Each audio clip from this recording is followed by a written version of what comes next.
पुण्यात्माओं, यहाँ तो उस स्थान की महिमा की कोई तुलना भी नहीं कर सकते, किसी से हम कंपेयर करके आपको बता नहीं सकते। वो तो वहाँ जाकर देखोगे जब आनंद नारा होगा। बाकी कुछ मिलता जुलता उसका कुछ आभास आपको कराया जाता है। वहाँ सतलोक एक पृथ्वी है, जैसे यह धरती आप देख रहे हो ऐसी ही है, लेकिन उस पृथ्वी में प्रकाश गणा है। जैसे आप देखते हो कहीं पर कोई दरिया का रेत पड़ा हो और उस रेत में चमक होती है, चांदी की तरह चमकते हैं सूर्य की रोशनी में, ऐसे वह पृथ्वी सारी ही ऐसे चमकती है और उपजाऊ बहुत घनी है। वहाँ पर सब बाग बगीचे हैं, झरने बहते हैं। यहाँ तो पत्थर के पहाड़ हैं, वहाँ हीरे और पन्ने होते हैं। इनके वो पहाड़ हैं, मोतियों के पहाड़ हैं। यहाँ तो कंकर पत्थर हैं, वहाँ मोतियों हीरों के पहाड़ हैं, और उन्हीं में बीच में पृथ्वी रेत है। उन्हीं में बाग बगीचे हैं, झरने बहते हैं, सफ़ेद रंग के सभी वहाँ सब वस्तुएं सफ़ेद कलर की होती हैं, यानी और एक तत्व से बनी हुई होती है। वहाँ मनुष्य भी ऐसे ही जैसे यही आकार है, स्त्री हैं, पुरुष हैं, आपके पूरे परिवार हैं। वो परिवार के आप साथ ही आए थे, इकट्ठे डूबे थे, कब इस काल के साथ हम इकट्ठे आए थे। और वो परिवार आज पता नहीं कहाँ कहाँ भटक रहे हैं, कोई कहीं कोई कहीं। तो वहाँ जाकर आप फिर से ऐसे ही परिवार बनेगा जैसे आपका यहाँ हुआ है। और ये परिवार तो आपका है ही नहीं, आज पता नहीं किसकी मृत्यु हो जाए। आज आप अपने बच्चों में, अपने परिवार में, अपने माता पिता पति पत्नी में आप कितना मोह करते हो, कितना प्यार से रहते हो। और यहाँ पता नहीं कब किसके ऊपर के बिजली गिर जाए, ऐसे गंदे लोक में हम रह रहे। अब यहाँ हम अपने परिवार में कितने प्यार से रहते हैं, फिर मृत्यु होती है, फिर हम टक्कर मार मार कर रोते हैं। तो ये क्या है यहाँ पर, ये क्या परिवार हुआ, ये क्या व्यवहार हुआ यहाँ का। और वहाँ जाएंगे ऐसे परिवार बनेगा जैसे यहाँ बना है। और फिर वहाँ कभी मृत्यु नहीं होगी, वहाँ कोई कष्ट नहीं, किसी चीज का अभाव नहीं। और अपना खाओ पियो नहाओ दो, दूधों की नदियां बहती हैं, वहाँ शहद की नदियां बहती हैं। वहाँ पर बाग बगीचे सदाबहार हैं, कभी सूखते नहीं, उनके फल कभी समाप्त नहीं होते। आपके अलग अलग मकान बने हुए हैं, बहुत सुंदर महल, और आगे लान है, प्रत्येक के आंगन में विमान खड़े हैं वहाँ के बने हुए। तो पुण्यात्माओं, ये कोई बालकों का ज्ञान नहीं, ये ना सोचना कोई डूम बाट के गीत है, कोई वैसे रोजी रोटी के लिए बहका रहा हो किसी को। ये आंखों देखा उन संतों ने बताया, भगवान ने आके बताया, और ये सारा ज्ञान आपके रूबरू हो रहा है। ये दास बतान लाग रहा है आपको। तो इस गंदे लोक से निकलने का ईब सु अवसर है। परमात्मा कहते हैं, समझा है तो सिर धर पाओ और बहुर नहीं रे ऐसा दाओ।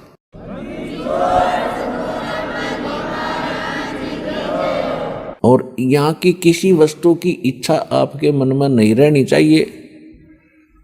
प्रथम तो यो ज्ञान ऐसा है कि यहाँ कति हृदय हटा देगा आपका इस गंदे लोक तय। यो लोक ठीक नहीं है, यहाँ की व्यवस्था सारी व्यर्थ है। देखो, ये तो आपने मान लेना चाहिए कि यहाँ से तो आपकी मृत्यु होगी, डेफिनेट होगी। वो कब होगी वो समय निर्धारित है। जैसे परमात्मा बताते हैं कि साथी हमारे चले गए, हम भी चालनहार, और कोई कागज में बाकी रह रही, तांत लगी है वार। अब जैसे कोई व्यक्ति मृत्यु को प्राप्त हो जाता है, दूसरे सोचते हैं इसको बीमारी होगी थी, एक्सीडेंट हो गया, यूं मर गया, हम अभी नहीं मरेंगे, चलो हम चलते अपना काम करते। वो भी यही सोच रहा था कि अभी नहीं मरेंगे। तो यहां कहते हैं, ना जाने काल की कर डारे, और किस विध ढल जा पास आवे, और जिनाते सरते मौत खुड़क दी उन्हां केड़ा हास आवे।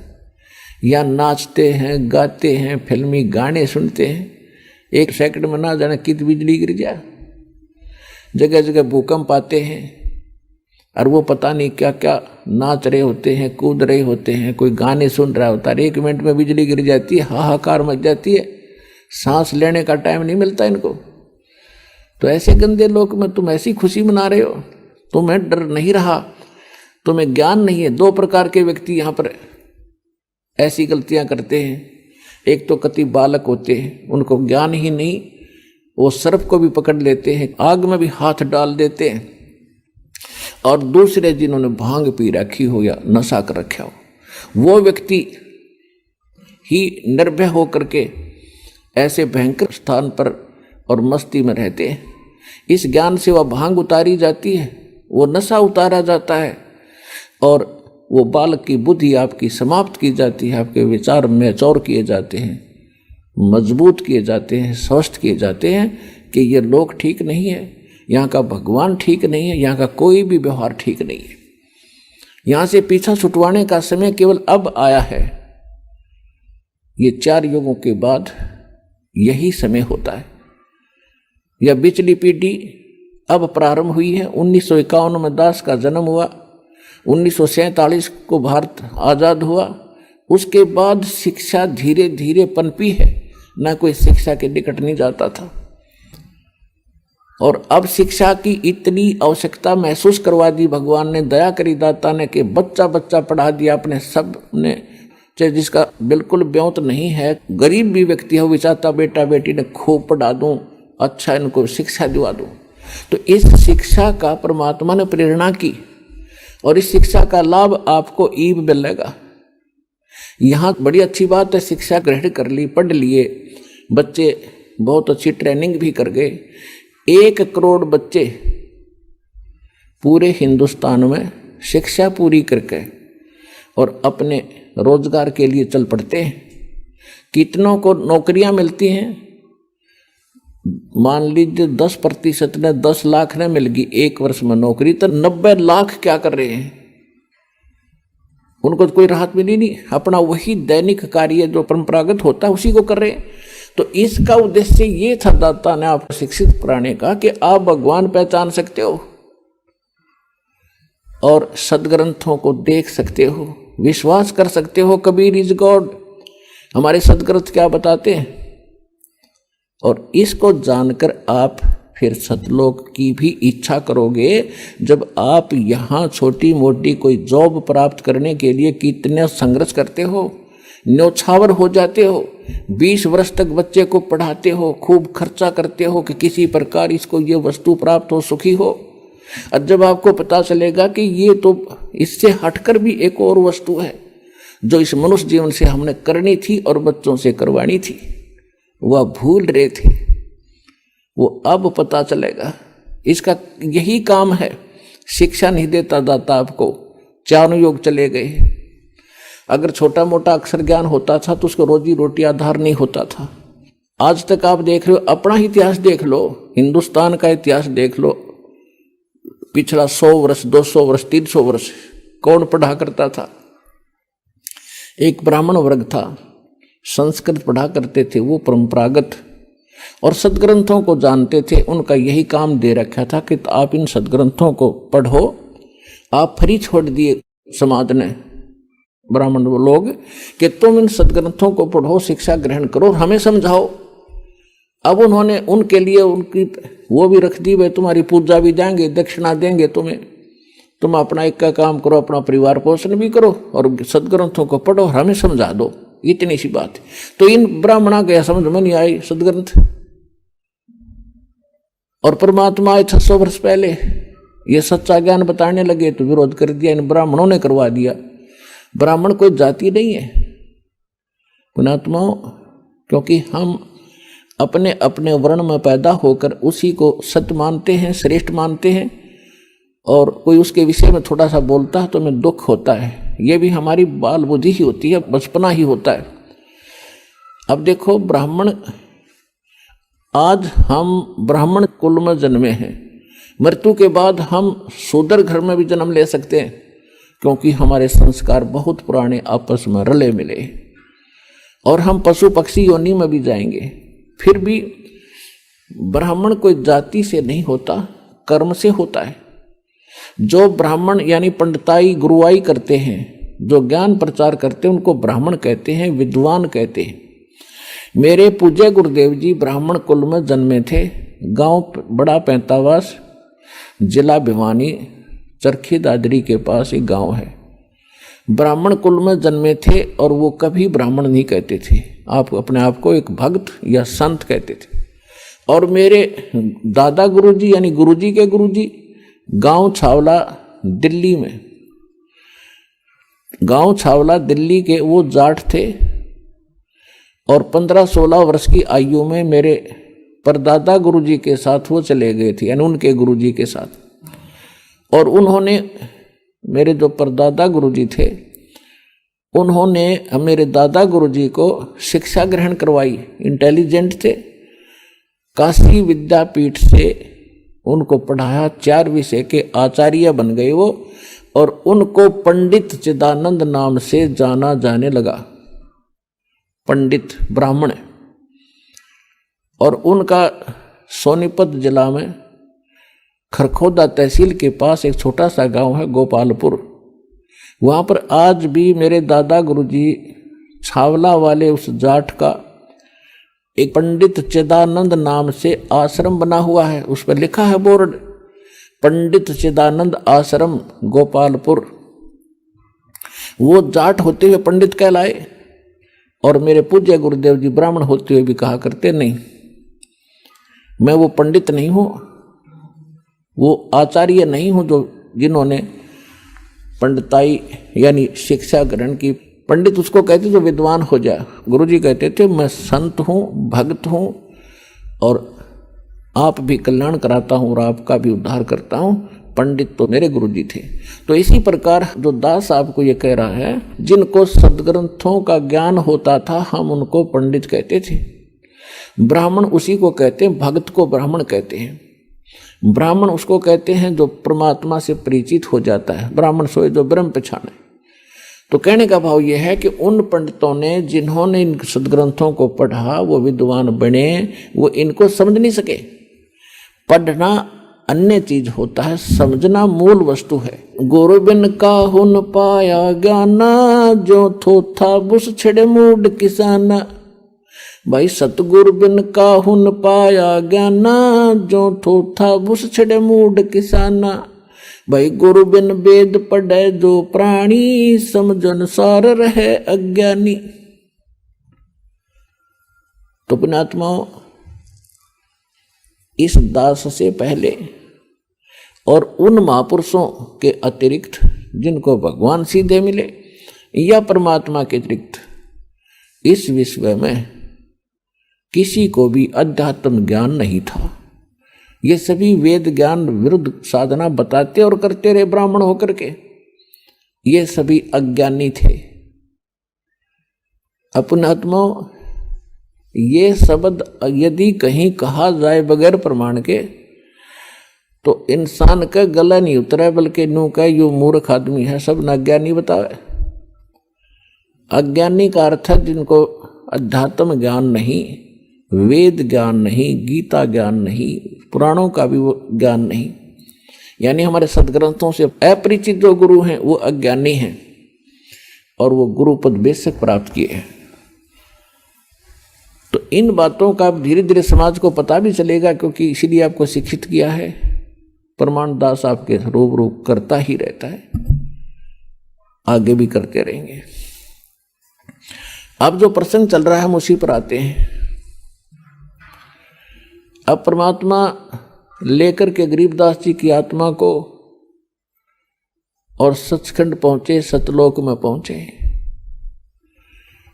सतलोक का आपको दास वर्णन कर रहा है कि वहां 3 पोर्शन है सतलोक के, सचखंड के। जैसे अपने राजधानी है दिल्ली की, एक तो उसमें बाह्य क्षेत्र है बाहर का जिसमें गांव आते हैं, वो भी दिल्ली ही कहलाती है। और फिर उसके बाद आता है शहर का हिस्सा जहाँ बाजार बने हुए हैं, वो सेकंड पोर्शन।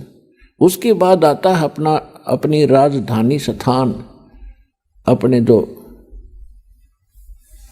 राजा लोग रहते हैं, प्रधानमंत्री जी रहते हैं, राष्ट्रपति जी रहते हैं, यानी वो स्थान, वो तीसरा स्थान है। तो इसी प्रकार उस सतलोक के भी 3 पोर्शन हैं।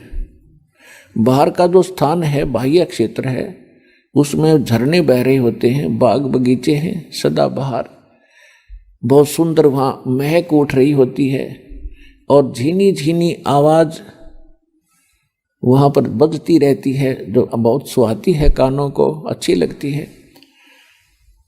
तो वहाँ कोई दुख नहीं, कोई कष्ट नहीं, कोई रोग नहीं, राग द्वेष नहीं, अभाव नहीं किसी वस्तु का, जिस कारण से वहाँ राग द्वेष नहीं।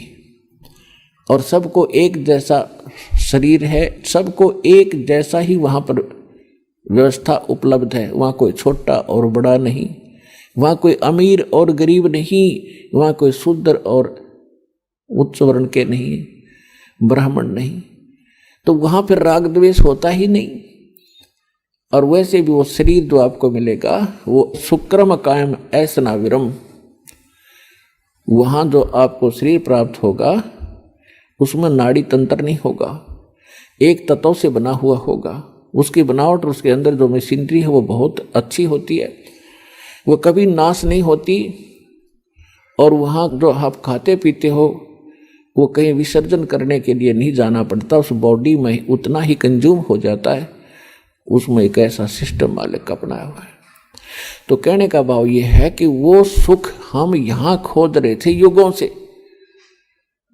अब जैसे नमक की बोरी में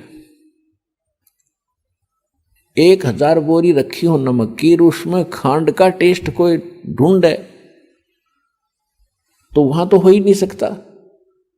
वो तो बूरा की बोरी में मिलेगा और दोनों एक जैसे कलर में एक जैसे हैं, रंग एक जैसा है, बोरी एक जैसी है। इसी प्रकार उस सतलोक की या नकल है। सतलोक में एज इट इज सृष्टि है। यहाँ तो ये अब खत्म हो गए, जैसे पेड़ पेड़ ये तो कति कंडम हो गया काम सारा ही। इसलिए उसको सतलोक, अमरलोक, अजरलोक कहते हैं। वहाँ कोई वस्तु नष्ट नहीं होती। और यहाँ पर आप देख रहे हो ऐसी ही व्यवस्था है, ऐसे ही सृष्टि है और ऐसे ही वहाँ बाग बगीचे हैं, ऐसे ही पुरुष स्त्री हैं। और ये नकली संत सतलोक की महिमा गाते हैं, राधा स्वामी वाले या और भी कोई भी कबीर पंथी हैं, कहते हैं वहाँ प्रकाश ही प्रकाश है, चेतन ही चेतन है, और परमात्मा निराकार है। आत्मा परमात्मा में ऐसे जाकर मिल जाती है जैसे बूंद समुद्र में, बस कोई अस्तित्व नहीं रहता। तो ये कहते हैं सटदल उवा बाई बकदा, ये उवा बाई बक्के थे। इनको ना आत्म अनुभव, स्वानुभव नहीं, न इनको परमात्मा का ज्ञान समझ में आया, न इनको गुरु ठीक मिले, जिस कारण से इन्होंने ऐसे विधान सिद्धांत बनाकर हमें भ्रमित कर रखा था। तो वहाँ पर ये सृष्टि, ये सतिथि है और वहाँ जाने के बाद आपकी फिर कभी मृत्यु नहीं होती। अब एक सोचने की बात है, एक गरीब आदमी जिसके पास मुश्किल से 1-2 कमरों का मकान हो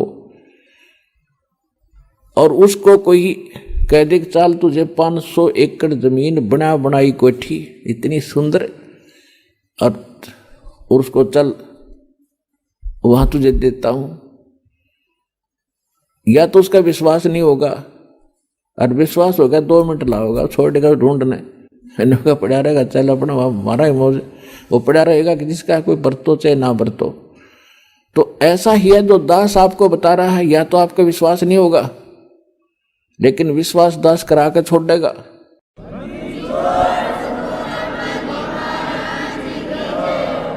क्योंकि ये दास की बनाई हुई सेल्फ मेड स्टोरी नहीं है, ये गॉड गिवन स्पिरिचुअल नॉलेज है, परमात्मा का दिया हुआ अध्यात्म ज्ञान है। और जिन महापुरुषों ने देखा उनका बयान है, वो बयान आपको सुना रहा है दास। आप उस बयान को पढ़ नहीं सके, समझ नहीं सके, इसलिए एक वकील की जरूरत पड़ती है। इसी प्रकार दास आपका वकील का भी काम करेगा उस परमात्मा के दरबार में। कर ले गुरु वकील मुकदमा भारी है, भाई कर लो गुरु वकील मुकदमा भारी है।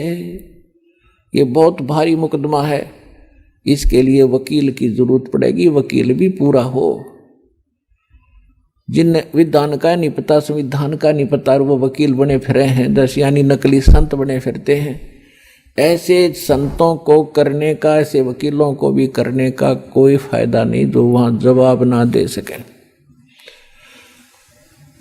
तो इस दास के अतिरिक्त विश्व में इस विधान का कोई भी जानकार नहीं है पृथ्वी पर वर्तमान में।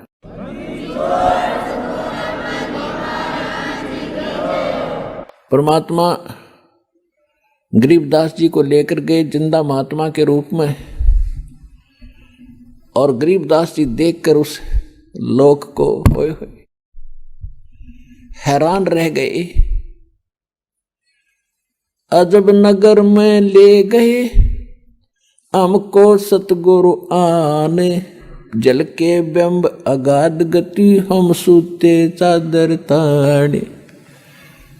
अजब नगर में ले गए भगवान मुझे खुद आकर के। ये प्रमाण दे रहे हैं गरीबदास जी, अपना एफिडेविट बता रहे हैं वाणी में। तो वहां जाकर क्या देखा कि परमात्मा बैठे हैं सिंहासन के ऊपर, ऊपर सफेद छत्र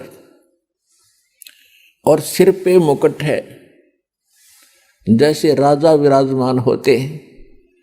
और उन परमात्मा के चेहरे को में इतनी रौनक है, इतनी समाइल है कि देखते ही आत्मा खुश हो जाती है। और जो ही गरीबदास जी ने देखा कि ओहो ये बैठे हो भगवान, तो भाई हो न देखते ही रह गया उनके चेहरे की तरफ। उधर से एक परमात्मा अपने दूसरे रूप में, जिंदा महात्मा के रूप में जो नीचे गए थे, वही जाकर के एक चमर उठाते हैं। चमर जैसे आप देखते हो यहाँ ग्रंथ साहिब पर करते हैं, पीछे ये घोड़ी के से बाल से आने सफेद सफेद ऐसा चंवर करते हैं, और उठाकर चंवर करने लगे जो सिंहासन पर बैठे भगवान के ऊपर। अब गरीबदास जी देख रहे हैं कि ये बाबा जी जिंदा महात्मा यहाँ का, इनका कोई शिष्य है, यहाँ का नौकर है, सेवक है, जो भगवान पर चंवर कर रहा है। और परमात्मा ये है जो सिंहासन पर बैठे। उसी समय सिंहासन पर बैठे परमात्मा खड़े हुए, और नीचे से जिंदा महात्मा के रूप में जो गए थे भगवान, वो उस अनंत कोट ब्रह्मांड के सिंहासन पर विराजमान हुए। जो परमात्मा मुकुट पहरे हुए थे और जिसके एक रोम में, रोम कहते हैं बाल को, रोमकूप कहते हैं जो छिद्र जहाँ बाल उगा है, तो कहते हैं एक रोमकूप में या बाल में कहो रोम में इतना रोशनी है, करोड़ सूर्य मिला दे करोड़ चंद्रमा, इतना तेज। यहाँ तो इन आँखों से नहीं देख सकते हम उस तेज को, वहाँ हमारी आँखें दूसरी होती हैं, आत्मा की आँखों से देखा जाता है, और वो बहुत प्यारा लगता है, आँखें बंद नहीं होती। तो गरीबदास जी देख रहे हैं, तो असमंजस में पड़ गए, भी भगवान कौन सा इनमें। बाबा जी तो इस पर बैठ के कुर्सी पे, और भगवान खड़े हो गए चंवर करें जिंदा के रूप पर। थोड़ी सी देर में वो तेजो में शरीर, वो जिंदा महात्मा वाले शरीर में समा गया, और एकदम उनका नूरी शरीर हो गया, परमात्मा तेजो में शरीर।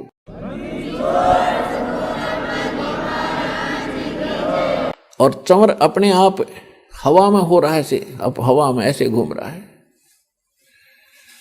अब गरीबदास जी असमंजस में पड़ गए, आश्चर्यचकित हुए। तब परमात्मा ने उसको कई घंटे तक वहाँ ज्ञान सुनाया कि बेटा आप देख रहे हो ये स्थान है तुम्हारा, आप यहाँ रहा करते थे, चींटी तले का हाथी तक, गधे कुत्ते सुअर बने फिर रहे हो, वहाँ राजा बनकर, इंद्र बनकर, स्वर्ग में देवता बनकर आप फूले नहीं समाते हो। वो तो नरक है, वो तो कीड़ा की कुंड का आकर है ना, वो स्थान है, वो 21 ब्रह्मांड इस लोक की तुलना। वो तो गरीबदास देख ही रहे थे कि सचमुच भगवान ओए होए अब कहते हैं गरीबदास जी को मालिक ने बताया कि मैं भाई चारों युग में जाता हूं। जो उन्होंने उनको कथा सुनाई सारी, वो ज्यों की तो गरीबदास जी ने आकर नीचे बोली और वह नो की नो लिखवा दी गई। तो कहा कि मैं काशी में धानक रूप में रहा करता था, वहां दिखा करता, लोगों को कपड़ा बुनता, और मैं एक एक दिन बेटा हजार हजार जगह प्रगट होकर और अब तेरे भाई बहनों को ज्ञान सुनाया करता। लेकिन वो तो इतने अंधे हो लिए, इस काल की भांग पिए पड़े हैं भाई, उनकी आंखें नहीं खुलती। मैं रोवत हूँ सृष्टि को, सृष्टि रोवे मोहे, गरीबदास इस वियोग को हो समझ न सकता कोई। गरीबदास जी को भगवान समझा रहे हैं कि गरीबदास, वो सभी मुझे खोद रहे हैं। हे सुखदाई परमात्मा, हे संकट मोचन, हे मंगल करने वाले परमात्मा, आप कहाँ हो, हमें सुख दो। और मैं जब जाके कहता हूँ कि मैं परमात्मा हूँ तो ये मेरी मानते नहीं, मेरा ज्ञान नहीं सुनते। हमारा ज्ञान किने ना सुनिया, ये पर भी लेने जाते है दुनिया। पर भी नहाने जाते हैं कुंभ के मेला पे, और उड़ा कत्लेआम हो जाता है, एक्सीडेंट दुर्घटना में मर जाते हैं, और कोरा पाप कमाते हैं, वहां कोई लाभ नहीं। उन बच्चों को काल ने इनको इतना भ्रमित कर दिया। तो गरीबदास जी कहने लगे, परमात्मा अब मुझे यहीं रख लो। परमेश्वर ने कहा, बेटा ऐसे नहीं रखा जाता। जैसा आपको पहले बताया था दास ने कि काल भगवान का और परमात्मा का एक एग्रीमेंट हुआ था। तो उसने ये कहा था कि भगवान आप अपना ज्ञान सुना के, अपना बनाकर, जो हृदय से आपको चाहे, आपके ज्ञान को माने और आप में हृदय से आपको चाहेगा तो वो आपका, बाकी मेरे। जबरदस्ती ना करना, बलपूर्वक ना ले जाना। परमात्मा ने कह दिया था कि ठीक है मैं बलपूर्वक नहीं लेके जाऊंगा और अपना ज्ञान सुनाऊंगा। और दूसरी बात यह है कि जब आप यहां से गए भक्ति धन से परिपूर्ण थे, उतने ही भक्ति कमाई करके यहां आ सकते हो, वैसे नहीं आ सकते। अब तो मैं लाया हूं आपको, लेकिन आप यहां रह नहीं सकते। अब बालक थे, आंखों में आंसू भर आए, क्योंकि वहां जाने के बाद पता चलता ये क्या है, ये तो नरक दिखाई देता। यहाँ का चाहे सारी पृथ्वी का राजा हो, कति नरक दिखाई देता उस सुख की तुलना में। तब परमात्मा ने कहा कि बेटा तू चिंता ना कर, मैं तेरे साथ रहूंगा और ये ऐसा मंत्र दूंगा, जल्दी ही आप भक्ति युक्त हो जाओगे। ऐसा नाम दूंगा, सतनाम और सारनाम, कि बहुत जल्दी भक्ति धनी बन जाओगे। अपने आत्माओं, इस आत्मा को हमने भक्ति से चार्ज करना है, भक्ति से फुल करना है, तब यह काम करेगी, तब ये भक्ति युक्त होकर के वहां जा सकती है।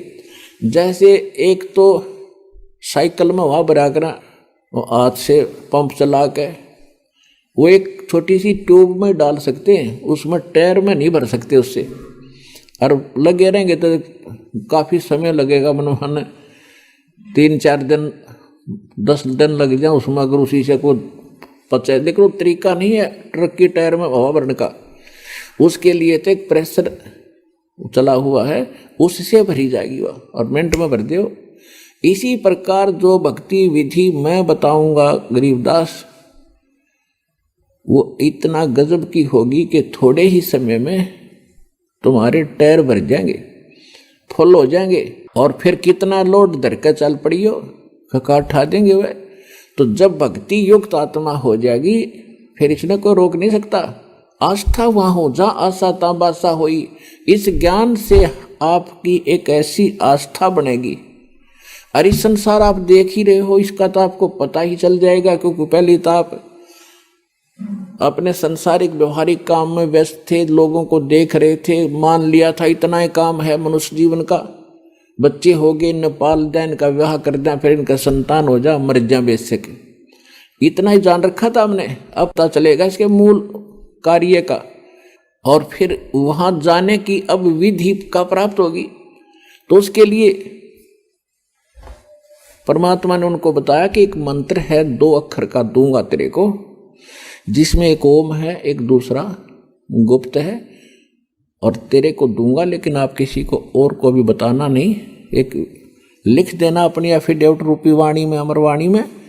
और कबीर सागर में, कबीर साहिब की वाणी में कुछ इन लोगों ने गड़बड़ कर दी थी, जिस कारण से परमात्मा ने अपनी महिमा की वाणी गरीबदास जी को अपना साक्षात्कार करवा कर सतलोक ले जाकर वापस छोड़कर उससे कंप्लीट लिखवा दी। कबीर सागर में भी 90%, 80% बातें सत्य हैं, 20% इन्होंने अपने हिसाब से उल्टी सुल्टी कर ली, इनका समझ में आई को नहीं। इन नकली कबीर पंथियों के जिन्होंने अपने अनुकूल लगी उसको वैसे ही थोड़ा सा चेंज कर दिया, फिर भी उसमें सत्यता बहुत कुछ है। और गरीबदास जी ने फिर कलीरा कर दिया। अब क्या बताया गरीबदास जी ने अपनी अमृतवाणी में बताया है, सत्य नाम पालड़ रंग होरी हो, भाई 14 लोक चढ़ावे राम रंग होरी हो, 3 लोक पासंग धरे रंग होरी हो, तो ना तुले तुलाया राम रंग होरी हो। होरी माने जैसे हम होली मनाते थे ना, होली खेलते थे, तो गरीबदास जी के पास जब गरीबदास जी वापस नीचे आए थे, किसी ने कहा कि महाराज आओ होली खेलेंगे, होली। परमात्मा बोले भैया नकली होली नहीं खेला करते हम, अब हमें पता चल गया वो असली होली खेलेंगे, राम रंग वाली। राम के रंग में हम रंगे गए और ऐसे रंग गए यो फिर कदे ना उतरे मेरा। तो उसके बारे में बता रहे हैं, मन राजा खेलन चला रंग होरी हो, उस पर पटन पर लोक राम रंग होरी हो। फिर कहते सत्य नाम पालड़ रंग होरी हो, 14 लोक चढ़ावे राम रंग होरी हो, 3 लोक पासंग धरे रंग होरी हो, तो ना तुले तुलाया राम रंग होरी हो। सतनाम का जो 2 अक्षर का मंत्र है उसकी कीमत बता रहे हैं गरीबदास जी। परमात्मा ने उनको बताया, उन्होंने फिर हमें बताया, तो परमात्मा गरीबदास जी को बता रहे हैं एक सतनाम का सिमरण श्वास और उश्वास से करने से, क्योंकि ये 2 मंत्र हैं और 2 ही प्रकार से इसका जाप होता है। उसकी कितनी कीमत बनती है, लेकिन अधिकारी से लेके अपनी मर्जी से कोई अपॉइंटमेंट लेटर लिख ले मैं लग गया तहसीलदार और लिख ले, साइन कर ले किसी के आप पे, तो वो नहीं लग सकता। वो तो अधिकारी ही अपॉइंटमेंट लेटर पे वो भर चाहे कोई, 2 साइन उसके होने चाहिए ओरिजिनल। तो इस विश्व में 21 ब्रह्मांड में इस नाम के दान करने का इस दास के अतिरिक्त कोई अधिकारी नहीं है।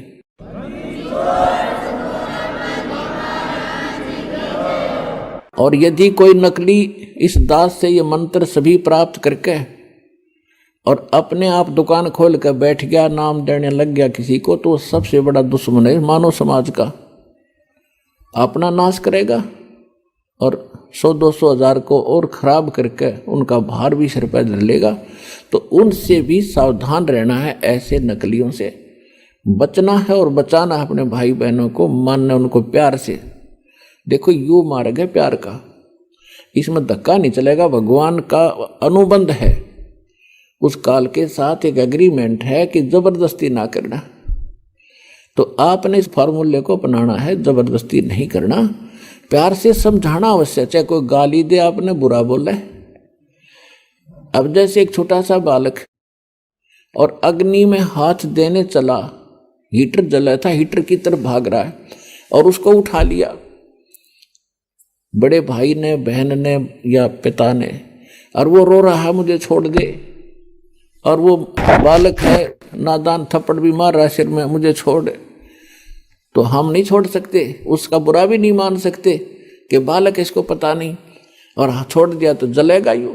तो ये कहते हैं ना, भावनाओं को ठेस पहुंचाता है रामपाल। रामपाल भावनाओं को ठेस नहीं पहुंचाता, आपका जीवन बचाता है। अब प्रारंभ में जब ये ज्ञान धीरे धीरे प्रचार शुरू किया, टीवी माध्यम से जाने लगा, तो भक्तों के पास अनजान लोगों के ऐसे बुरे फोन आते थे, गालियां देते थे, तुम क्या कह रहे हो, ब्रह्मा विष्णु महेश को नासवान बता रहे हो, तुम्हें ये कर देंगे वो कर देंगे। इनसे प्रार्थना कर रखी थी, भाई बोलियो ना, सुनते रहो पर चलते रहो। एक दिन आवेगा इनकी भांग उतरेगी, ज्ञान सामने रखा हुआ है, और अब भी नहीं समझेंगे फिर तो पत्थर हैं ये। और फिर जानबूझ साची तजय करे झूठ ने, और ताकि संगत है प्रभु सोपन में भी ना दे। आंखों प्रमाण देख के और फिर भी नहीं मानेगा तो पत्थर आदमी है, कहते इसे नालायक के तो सपने में भी ना मिला हमने। तो इसी प्रकार आपका प्रयत्न है, प्रत्येक भाई बहन को समझाओ, और कोई ऐसी गलती कर रहा है उसको समझाओ, क्यों पाप का भागी बन रहा है, ऐसी गलती मत करो।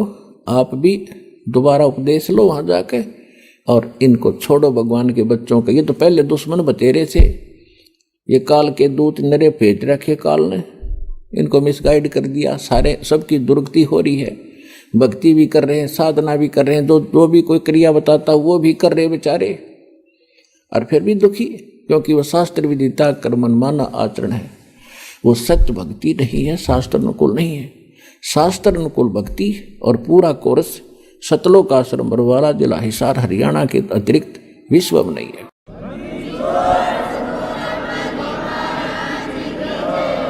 तो प्रसंग चल रहा है कि एक सतनाम के जाप को अधिकारी इस दास से प्राप्त करके एक भी सांस अपने स्वरित और निरत मन और पवन इन चारों पदार्थों को एकत्रित करके लेना है। कबीर साहब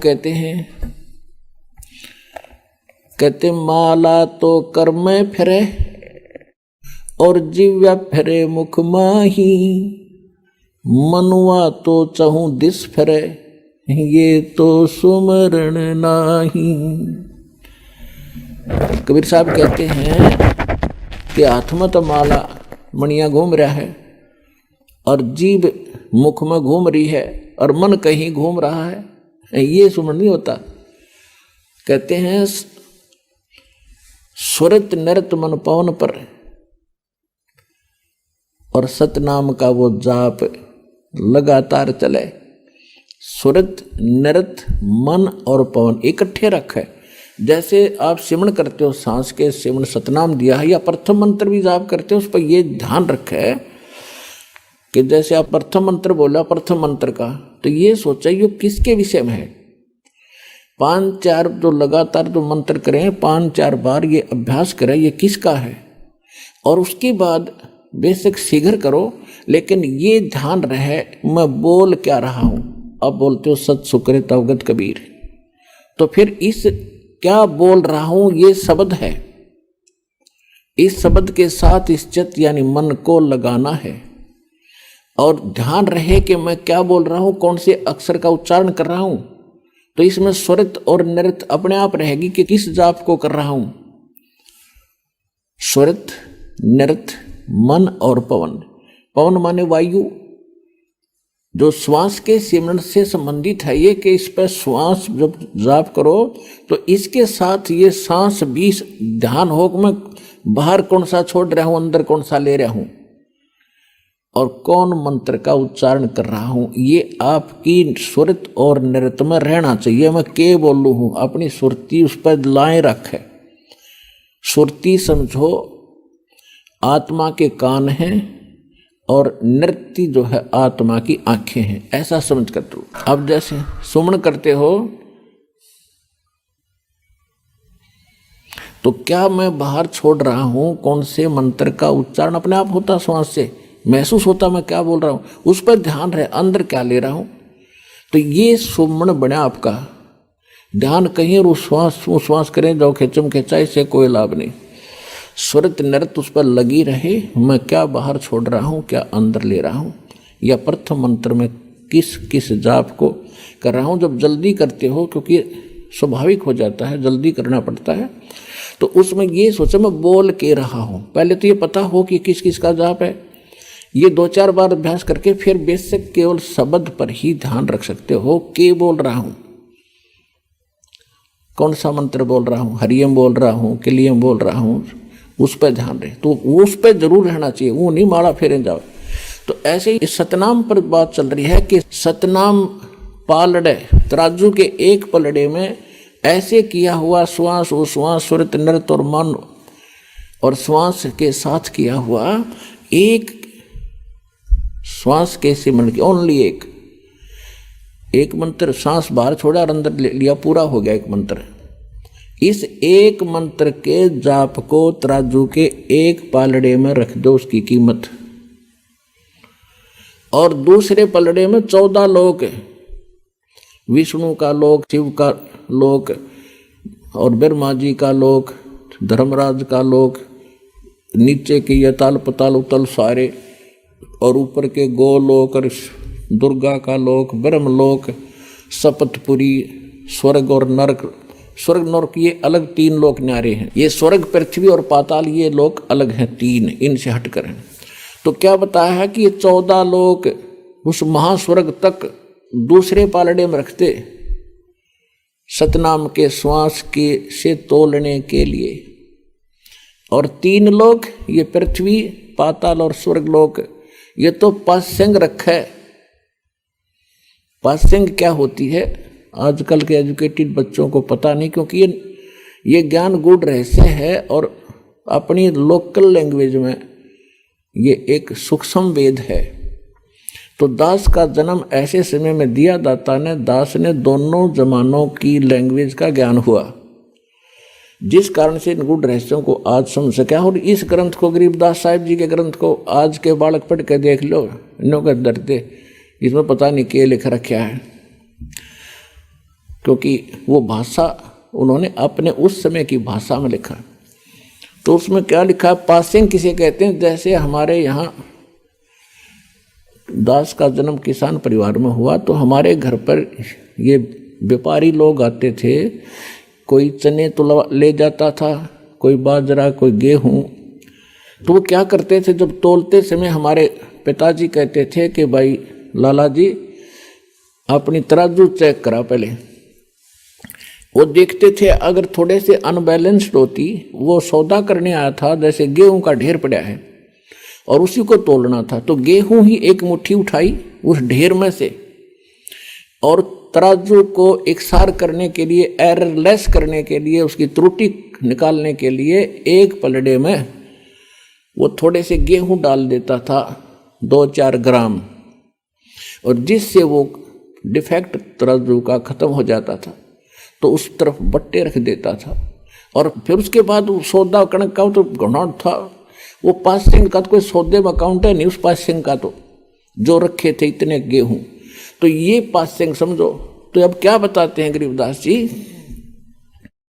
सतनाम पालड़े रंग होरी हो। सतनाम के 2 अक्षर हैं, वो तो स्पष्ट लिखा है वाणी में। सतनाम तो दास इसलिए बोल रहा है, इसको थोड़ा सा सार्वजनिक कम कर रहा हूं अभी, वैसे कर तो दिया तकरीबन। वो 2 अक्षर का नाम है, एक ओम और दूसरा वो तत् सांकेतिक है। कहते ये सतनाम है 2 अक्षर का, ये 2 अक्षर के नाम का जाप सतनाम कहलाता है।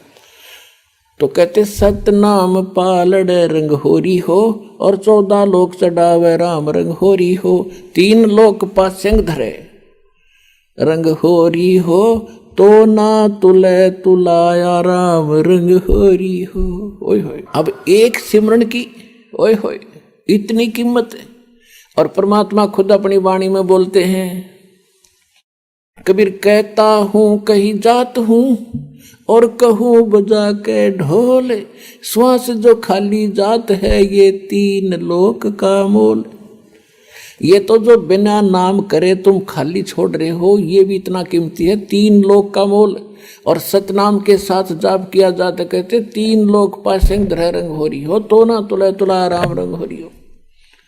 इसकी इतनी कीमत बन जाती है सतनाम के जाप से। और फिर सारनाम, ओए होए, उसका तो कहना है कि आपके ऊपर जो परमात्मा ने रहम किया है उसका कोई एस्टीमेट लगा कर दास नहीं बता सकता। कितनी दया आपके ऊपर हुई है। यहाँ आना हंसी खेल है। आप देख लो हरियाणा के लोग कितने आ रहे हैं, और मध्य प्रदेश, उत्तर प्रदेश, राजस्थान, वहाँ से कैसे आ रहे हैं। तो कहते हैं अभी तक इन्होंने ज्ञान नहीं, या इनके इतने अच्छे संस्कार नहीं बने हैं जो यहाँ तक पहुँच सके। तो एक दिन ऐसा आवेगा, परमात्मा ने बोल रखा, पूरा विश्व ने ही ये ज्ञान स्वीकार करना ही पड़ेगा, और कोई विकल्प नहीं है, नहीं तो घने दुखी हो जाएंगे।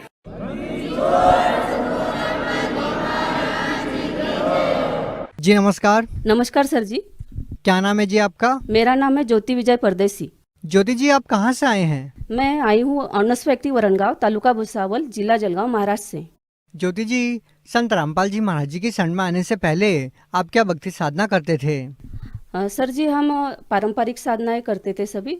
मैं पहले शादी से पहले जो था वो बताऊंगी पहले आपको, कि शादी से पहले मैके में हम सभी पारंपरिक साधना करते थे। उसमें सभी देव देवताओं की पूजा करना, और मतलब सप्ताह करके, मतलब हरी कथा होती थी 7-7 दिन की। तो उस कथाओं में जाके हम, हमारे जो गुरुजी बनाए हुए थे, तो वहाँ पे 7-7 दिन रुक के पूरी सेवा करते थे। उसके बाद मतलब हमारे यहाँ संतों का आना जाना भी रहता था। तो पूरी श्रद्धा से हम मतलब सारा ही व्रत रखना, एकादशी का व्रत रखना, सोमवार का व्रत रखना, हर दिन मतलब संडे को छोड़ के ऐसा कोई दिन नहीं था कि मैं मतलब व्रत नहीं रखती थी और कोई पूजा नहीं करती थी। हर दिन मेरा पूजा भक्ति भाव से ही रहता था। ज्योति जी, आपने बताया कि आपने अपने जीवन में इतनी श्रद्धा और आस्था के साथ भक्ति की, और आप संतों की शरण में भी गए हैं, उनके सत्संग भी सुने हैं। तो हम आपसे जानना चाहेंगे कि इतना सब करने के बाद आप संत रामपाल जी महाराज जी की शरण में क्यों गए? हम मतलब इतनी भक्ति भाव से हम करते थे, फिर भी हमने मतलब जो दुख झेले हैं, तो इसका कोई अंत नहीं रहता, मतलब नहीं था। और आपको हम बताएंगे भी कि मैं इतनी भक्ति भाव से सभी देव देवताओं की भक्ति करती थी, फिर भी ये दुख मुझे क्यों आते थे, ये बार बार प्रश्न मेरे मन में उठता था।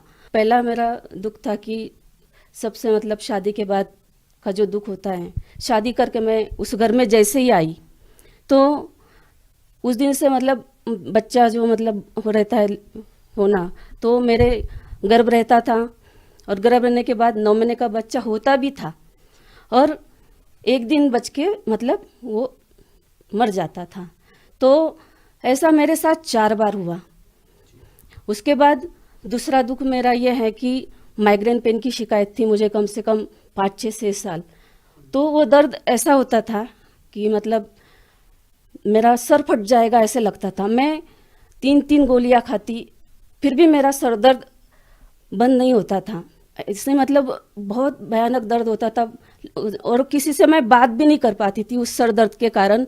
और ऐसे लगता था कि पड़े रहो, और हर दिन का मेरा था, ऐसे नहीं कि एक दिन सर दर्द हो गया। तो रोज़ मैं कम से कम निमोस्लाइड जो था 3-3 गोली खा के भी मेरा बंद नहीं होता था। तो इस दर्द से भी मैं बहुत परेशान थी। आपने संत रामपाल जी महाराज जी से नाम दीक्षा कब ली? मैंने संत रामपाल जी महाराज जी से नाम दीक्षा 3/6/2012 में ली है। संत रामपाल जी महाराज से नाम दीक्षा लेने के बाद आपको क्या क्या लाभ मिले?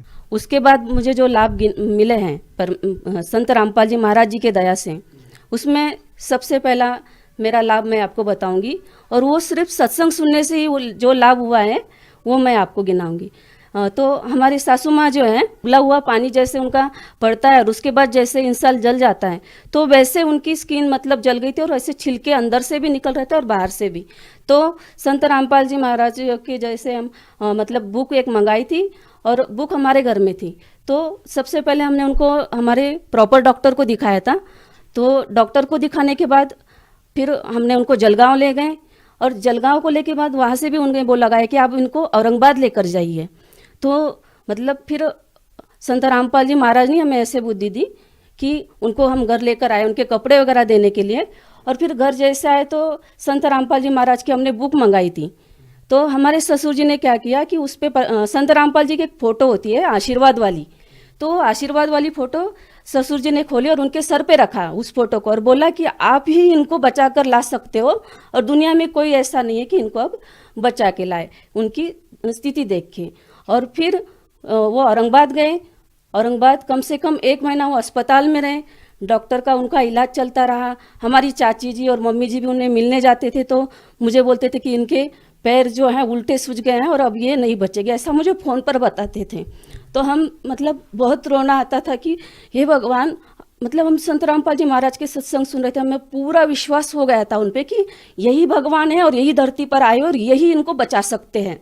तो पूर्ण विश्वास हो गया था और हम उनके सत्संग और ही ध्यान से सुने और उन्हें वही विनती करें कि हे संत रामपाल जी महाराज, आप भी एक ही हो कि अब हमारे सासू माँ को घर बचा कर ला सकते हो। और 1 महीने के बाद संत रामपाल जी महाराज जी के दया से वो घर पर आई और स्वस्थ होकर आई और हमें बहुत खुशी हुई। और फिर उसके बाद हम पूरा परिवार जाके 15 लोग थे, हम 15 के 15 लोग संत रामपाल जी महाराज जी के शरण में गए और बरवाला धाम में जाके संत रामपाल जी महाराज जी से हमने नाम दीक्षा ली। और उस नाम दीक्षा वाले दिन से लेकर आज हम कितने अनुभव आपको गिनाए सर जी, हम तो बताएंगे, हमारे मुंह का थूक भी सूख जाएगा। तो आप इतना मतलब इतने पल पल अनुभव देते हैं संत रामपाल जी महाराज जी हमको। दूसरा लाभ हम आपसे गिनाएंगे कि जैसे मुझे जो गर्भपात होता था तो कम से कम ऐसा मेरे साथ 4 बार हुआ है। तो 4 बार में हर दिवाली मैंने अस्पताल में मनाई है। और देखो आपसे हमने सर जी हमने ये भी बताया आपको कि मतलब हम इतनी देवी देवताओं की भक्ति करते हुए भी जो दुख मैंने झेला है सर जी आपको हम बता नहीं सकते कि हर दिवाली में मतलब वही मेरा रहता था कि बच्चा रहता था और मैं अस्पताल में जाके वही मेरे बच्चा होता था, एक दिन रुकता था और उसको मतलब मेरे जो पतिदेव है उसको डाल के आते थे। तो मैं उस भगवानों से विनती करती थी, मैं जिनकी भक्ति करती थी तो उनको विनती करती थी कि आप बच्चा नहीं रखते हो तो हमें क्यों जिंदा रखते हो, हमें ही मार डालो। लेकिन उन भगवानों ने मेरी नहीं सुनी। तो ये सबसे मेरा बहुत बड़ा दर्द था। उससे पहले ही परमात्मा ने दया कर दी थी। नाम दीक्षा तो हमने बाद में ली है, लेकिन मैं जब ये बोला करती थी कि कोई सच्चा भगवान है इस धरती पर तो मुझे इस दुख से बचाए, तो मुझे अभी यह लगता है कि मुझे तभी संत रामपाल जी महाराज जी ने ही मतलब कबीर भगवान हम जिनको मानते हैं संत रामपाल जी महाराज जी को, तो उन्होंने आकर ही मुझे वो 2 संतान दिए हैं। दुनिया भले ही कुछ ही कहते रहे, लेकिन मेरे लिए तब भी जब मैंने नाम नहीं लिया था तब भी संत रामपाल जी महाराज जी ने ही मुझे ये 2 बच्चे हैं, मेरा एक बेटा है और एक बेटी है। तीसरा लाभ मेरा ये है कि मुझे माइग्रेन पेन होता था। तो माइग्रेन पेन में सर जी मैं मतलब इतना परेशान हो जाती थी कि मुझे ऐसा लगता था कि मेरा सर फट जाएगा और बहुत मैं मतलब पड़ी रहती थी सर दर्द की 3-3 गोली खा के और घर का काम करना वैसे ही उसी हालत में। तो सर दर्द मतलब ऐसे माइग्रेन का सर दर्द जिसको होता है वही समझ सकता है कि माइग्रेन पेन क्या है। तो संत रामपाल जी महाराज जी से नाम दीक्षा लेने के बाद मेरा माइग्रेन पेन कहाँ गया ये मुझे पता भी नहीं चला। संत रामपाल जी महाराज जी से मेरे पर बहुत ही दया की है। लेकिन क्या इसके पहले आपने किसी डॉक्टर को भी दिखाया? बहुत डॉक्टरों को दिखाया मैंने। कहाँ दिखाया? मैंने जलगांव में दिखाया, मैंने भुसावल में दिखाया, हमारे प्रॉपर जो हॉर्नस फैक्ट्री के डॉक्टर हैं इनकी भी दवाई खाते रहे, लेकिन मुझे किसी दवाई से आराम नहीं पड़ता था। बस डॉक्टर यही बोलते थे कि आप दवाई खाओ, यही आपका इलाज है। और इंजेक्शन नहीं, 3-3 गोली खाने के बाद भी मुझे जब नहीं आराम पड़ता था तो मैं इंजेक्शन लेने से भी मेरा सर दर्द बंद नहीं होता था। मुझे जैसे अभी और भी एक लाभ है मेरा, हम ऐसे जा रहे थे गाड़ी से तो मतलब रात के समय था और किसी काम से हम जा रहे थे। तो उस समय क्या हुआ कि हम दोनों ही साथ में चल रहे थे देर रात, तो दोनों को ही नींद आ गई, हमको दोनों ही सो गए। और परमात्मा संत रामपाल जी महाराज साक्षात स्वरूप हमारे वहाँ आए और हमारी गाड़ी ऐसे रास्ते से चल रही थी तो साइड में परमात्मा ने, संत रामपाल जी महाराज ने साक्षात आकर उसको साइड में लेकर ऐसे खड़ी कर दी और हम दोनों सोए थे। फिर पहले परमात्मा जी ने, संत रामपाल जी महाराज जी ने सर जी को मतलब मेरे पति को उठाया और वो जब जगे तो उन्होंने मुझे जगाया। देखो ये क्या हुआ कि मैं जैसे ही मतलब मुझे नींद खुली तो गाड़ी ऐसा साइड में देखी थी और पैर उस पर रखा हुआ और हम दोनों के दोनों उस समय मतलब हमारी मौत होनी थी दोनों की ही, क्योंकि हम दोनों ही कितनी देर सोए और कैसी गाड़ी चली हमको तो कुछ पता नहीं। लेकिन हमारे परमेश्वर स्वरूप साक्षात संत रामपाल जी महाराज ने आके उस समय हमारी जान बचाई है, ये हम बहुत अच्छे से जानते हैं। नहीं तो उस समय तो हमारा दोनों का ही मतलब अंतिम समय था, लेकिन साक्षात संत रामपाल जी महाराज आकर हमें बचा है उस समय। ज्योति जी, जैसा कि आपने बताया कि संत रामपाल जी महाराज से नाम दीक्षा लेने के बाद आपको इतने सारे लाभ मिले, तो क्या आपको नहीं लगता कि आप किसी और संत से भी नाम उपदेश लेते तो आपको इस तरह के लाभ मिल सकते थे? बिल्कुल सही बोला आपने, लेकिन हम पहले ही बहुत सारे संतों के शरण में, क्योंकि बचपन से ही दासी मतलब बचपन से ही सभी संतों, गली गली के संतों से, आचार्यों से हमारे घर में आना जाना रहता था। तो हमारे यहाँ आचार्य, शंकराचार्य, ये सभी आते रहते थे और हम इनकी सेवा करते थे। इससे हमें कोई लाभ हुआ ही नहीं। इसलिए हम संत रामपाल जी महाराज जी से नाम दीक्षा लेने के बाद क्यों लाभ हो सकता है, क्योंकि संत रामपाल जी महाराज जी जो भक्ति बताते हैं, सभी शास्त्रों अनुसार भक्ति बताते हैं और इससे लाभ होते हैं। ज्योति जी, हम आपसे जानना चाहेंगे कि आपने बताया कि आपके पति पहले बहुत नशा करते थे और वो चाहकर भी नहीं छोड़ पा रहे थे, तो आपके पति ने नशा कैसे छोड़ दिया? ये तो संत रामपाल जी साक्षात धरती पर भगवान आए और इनके आशीर्वाद और कृपा से और इन जो भक्ति विधि देते हैं, इन्हीं के भक्ति, सही भक्ति विधि से, शास्त्र युक्त भक्ति विधि से ही इनका नशा छूटा। नहीं तो मुश्किल था मेरा जीना तो मुश्किल ही था, लेकिन मेरे पति पता नहीं आज मेरे पास होते कि नहीं होते। तो ये तो संत रामपाल जी महाराज जी की ही कृपा है कि आज मेरे पति, मेरे बच्चे और हम सब परिवार सिर्फ संत रामपाल जी महाराज जी के आशीर्वाद से ही सुखी है। और संत रामपाल जी महाराज की सद्भक्ति से ही सब लाभ हो सकते हैं। नशा तो क्या, परमात्मा संत रामपाल जी महाराज सभी मतलब कैंसर जैसा रोग जो कि डॉक्टर बोल देता है कि भाई पेशेंट को घर को लेके जाओ, हमने खुद देखा है, ऐसे हुआ है हमारे सामने कि उसको भी ठीक कर सकते हैं। तो नशा तो परमात्मा संत रामपाल जी महाराज जी के सामने कुछ नहीं, ये तो सब कुछ कर सकते हैं। आप भगत समाज को क्या संदेश देना चाहते हैं? भक्त समाज को जो संदेश संत रामपाल जी महाराज जी दे सकते हैं, हम तो विनती कर सकते हैं भक्त समाज को, जो भी मेरे रिश्तेदार, नातीदार और जो भी मुझे सभी सुन रहे हैं, उनसे हम एक ही विनती कर सकते हैं कि वो संत रामपाल जी महाराज जी की जो बुक है जीने की राह, ज्ञान गंगा, और ये जरूर पढ़ें। और उनके कई चैनलों पे सत्संग आते हैं, तो उनको जरूर देखें। इसके अलावा संत रामपाल जी महाराज जी का फेसबुक, ट्विटर, यूट्यूब पर आप संत रामपाल जी महाराज जी वर्ड डाल के भी आप सर्च करोगे तो आपको संत रामपाल जी महाराज जी के सत्संग सुनने को जरूर मिलेंगे। और आप सभी ये सत्संग अवश्य सुने और संत रामपाल जी महाराज जी से नाम दीक्षा ले और भक्ति करें और अपना जीवन जैसे मुझे सुख मिले हैं ऐसे आप सभी भी प्राप्त कर सकते हो। अगर कोई व्यक्ति संत रामपाल जी महाराज जी से नाम दीक्षा लेना चाहता है तो वो कैसे नाम दीक्षा ले सकता है?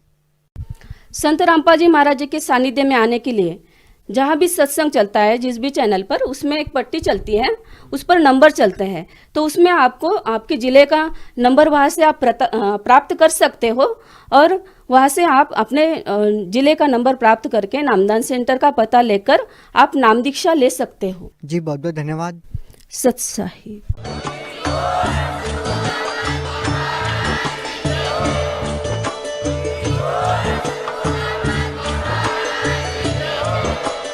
सब्सक्राइब करें लास्ट भक्ति यूट्यूब चैनल को और बेल आइकन को प्रेस करें ताकि आने वाली वीडियो की नोटिफिकेशन आपको मिलती रहे। सत साहिब।